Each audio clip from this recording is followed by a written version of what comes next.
I am Misfit Horror, and here are terrifying, true, dark web horror stories from Reddit.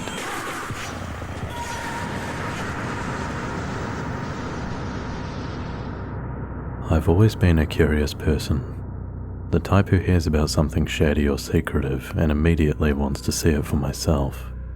That's how I found myself getting into the dark web one night.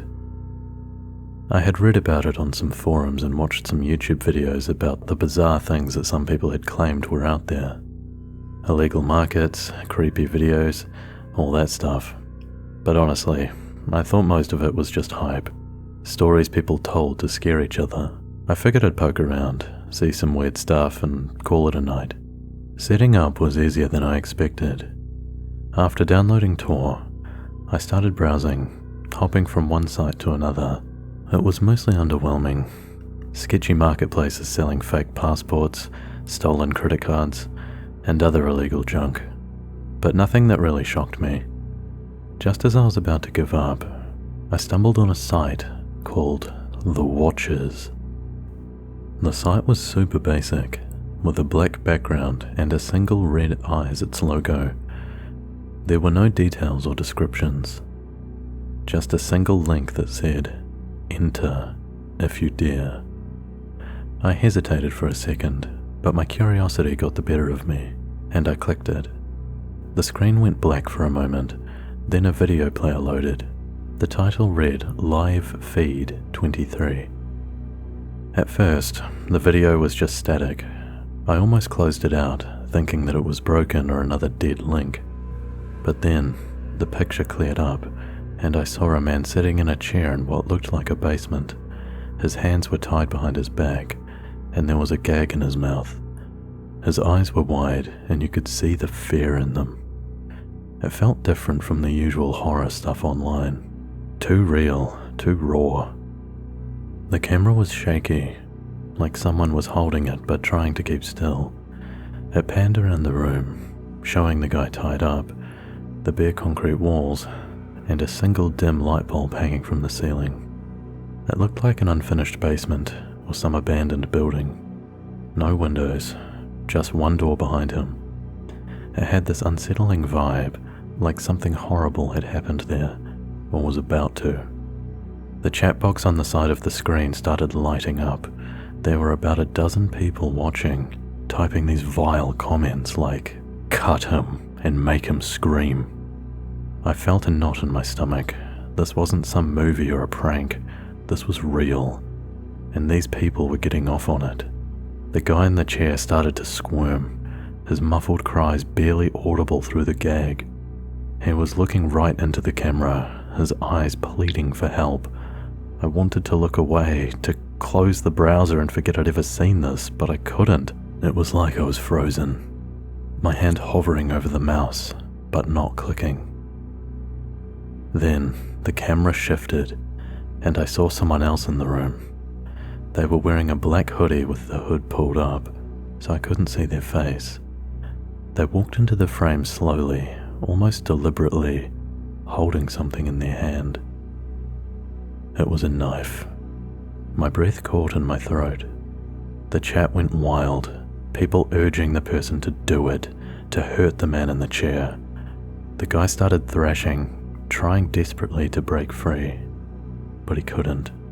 The person in the hoodie moved closer, raising the knife. They dragged it across the man's arm, just enough to draw blood, and he let out this muffled scream that made my skin crawl. I couldn't believe what I was seeing. This wasn't some sick joke or a fake snuff film. It was happening live, right in front of me, and I was watching it. I slammed my laptop shut, my heart pounding in my chest. I felt sick, like I was about to throw up. What the hell had I just witnessed? I couldn't get the image of that guy's face out of my head. The way he looked at the camera, like he knew we were watching, like he was begging us to do something, anything. I tried to tell myself it was just a hoax, some elaborate fake, but deep down, I knew it wasn't. I couldn't sleep that night. Every time I closed my eyes, I saw that guy, the fear in his eyes, the blood running down his arm. The next morning, I couldn't shake the feeling that I had made a huge mistake. I deleted Tor, cleared my browser history, and tried to forget the whole thing, but it kept gnawing at me. What if that guy was still out there? What if the people running that site could track me somehow? A couple of days later, I got an email from an address I didn't recognize. The subject line was blank. I almost deleted it without opening it, but something made me click. It was just a single line of text. "We saw you." My blood ran cold. I stared at the screen, my hands trembling. How could they have seen me? I hadn't used my real name or anything that could have been traced back to me. I was careful, at least I thought I was. I tried to convince myself it was just some spam or phishing email, someone messing with me, but the timing was too perfect. It had to be connected to that night. I didn't know what to do. I couldn't go to the police and tell them I'd been on the dark web watching God knows what. They'd think I was part of it or something. So I ignored the email, hoping that it would stop there. But it didn't. The next day, I got a text from an unknown number. It was just a photo. When I opened it, my heart nearly stopped. It was a picture of my house, taken from across the street, the same angle I would have seen if I looked out my front window. My chest tightened.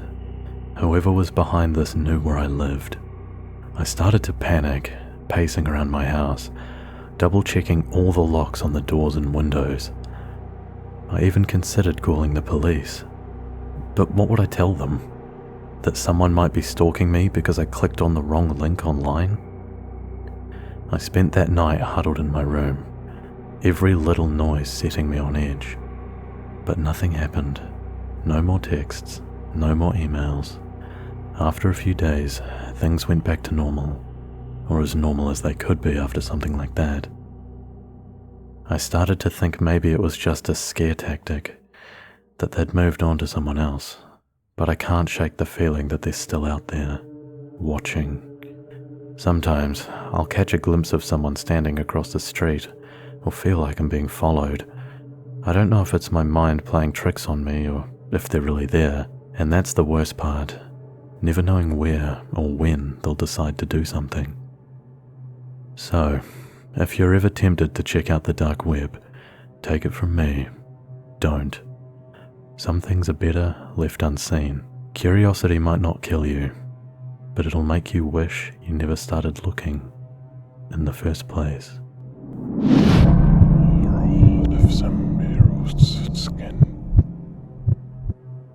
I used to think I was untouchable, that the internet was just a playground of information where I could explore anything and everything. I was naive, a little too curious for my own good. That's how I found myself deep in the dark web where I shouldn't have been. It started innocently enough. I'm a journalist, always on the hunt for the next big story.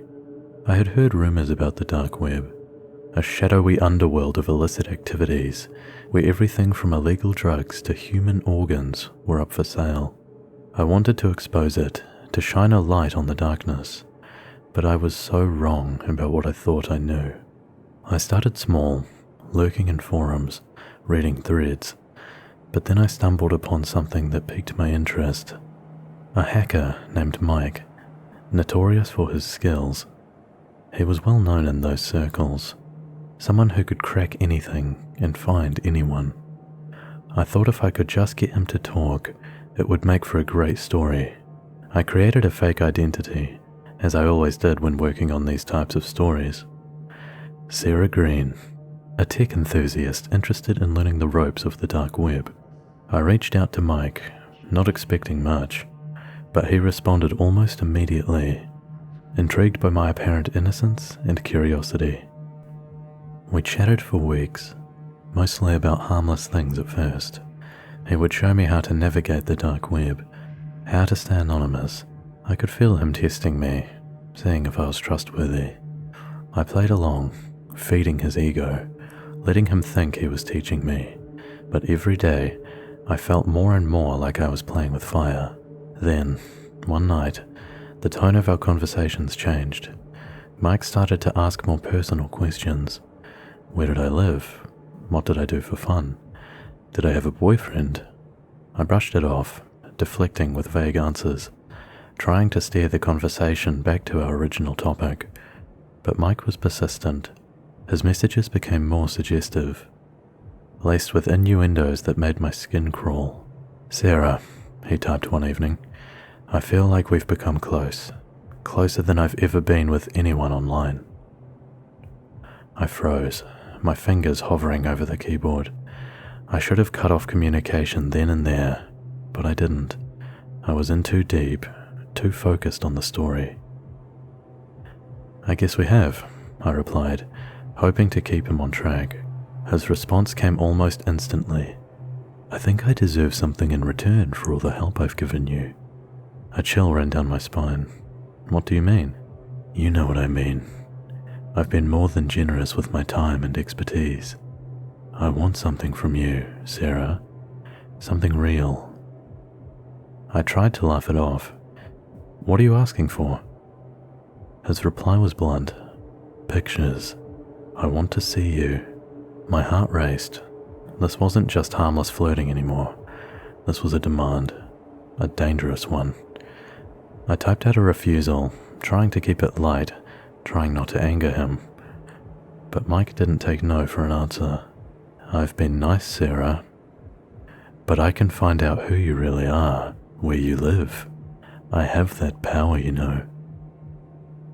I stared at the screen, the reality of my situation hitting me like a ton of bricks. Mike wasn't just a hacker, he was a predator, and I had walked right into his trap. I quickly logged off, heart pounding in my chest, but I knew it wouldn't be that easy to escape him. I shut down my computer, unplugged it, but the fear gnawed at me. I couldn't sleep that night, every noise in the house making me jump. My phone buzzed around 3 a.m. It was an unknown number. "I'm waiting, Sarah." Panic set in. I didn't know what to do. Blocking the number wouldn't help if he really could find me. A fake identity wouldn't protect me anymore. My mind raced through the possibilities. What could he do to me? Could he really find me? I had been so careful, but Mike was no ordinary hacker. He was skilled, determined, and now obsessed. The messages didn't stop. They flooded in at all hours, each one more threatening than the last. "Send me what I want, or I'll make you regret it." "I know where you live, Sarah. I'm close, Sarah. So close." I began to dread the sound of my phone buzzing, my stomach twisting into knots each time. I felt trapped, hunted, like prey being circled by a predator. I started seeing shadows in every corner of my home, feeling eyes on me wherever I went. I barely slept, barely ate. I didn't know who to turn to. Who would even believe me? Finally, after days of torment, I couldn't take it anymore. I reached out to an old colleague who specialized in cybersecurity. I told him everything, voice shaking as I recounted the nightmare that had become my life. "You need to disappear," he said, his voice deadly serious. "Delete everything, every trace of your existence online, and you need to move. Now." I didn't want to believe it, but I knew he was right. Mike wouldn't stop until he got what he wanted, or until he destroyed me. So, I packed up what little I could carry and left. Left my apartment, left my job, left my life behind. I changed my name, moved to a different state, and started over, hoping against hope that Mike wouldn't find me. But even now, months later, in a new city, in a new life, I can't shake the feeling that he's still out there, watching, waiting.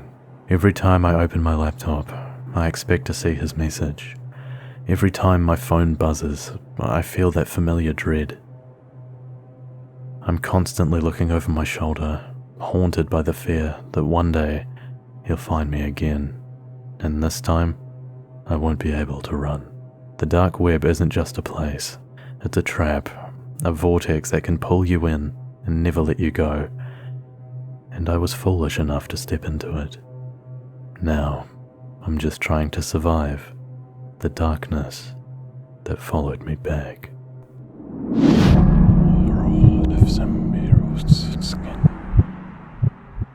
I remember the first time I stumbled onto the dark web. I was 15, and the world felt so small, so suffocating. I had always been an outsider at school. The kids called me a freak, and I was okay with that, or at least I pretended to be. The truth was, I was lonely, and every day I fought off the constant sense of being invisible. It started off innocently enough. One night, after another dismal day, I was scrolling through a random forum when someone mentioned the dark web. I had heard whispers about it, but had never given it much thought. But the idea of a place where I could be anonymous, where I could see and do things without the prying eyes of the real world, was too tempting to ignore. I downloaded the Tor browser, and within hours, I was navigating through a maze of hidden sites, each more bizarre than the last. At first, it was just idle curiosity. I visited forums where people discussed obscure topics, buying and selling strange items. It felt exhilarating to be a part of something so secretive, but then, one night, I came across a thread that piqued my interest. People watching the ultimate reality show. It was a live streaming site where users could watch hidden cameras placed in random homes. My heart raced with a mix of excitement and guilt. I clicked on the link and was immediately confronted with a live feed of an unfamiliar living room. It was like I was peering into someone's private life, and it was strangely captivating. Soon, the feeds grew more unsettling. I saw people who were being watched, people who didn't know their privacy had been shattered. It was disturbing, but the dark curiosity that gripped me made it hard to look away. It wasn't long before I realized that some of the people being filmed seemed familiar, like kids from my school. I started to notice patterns.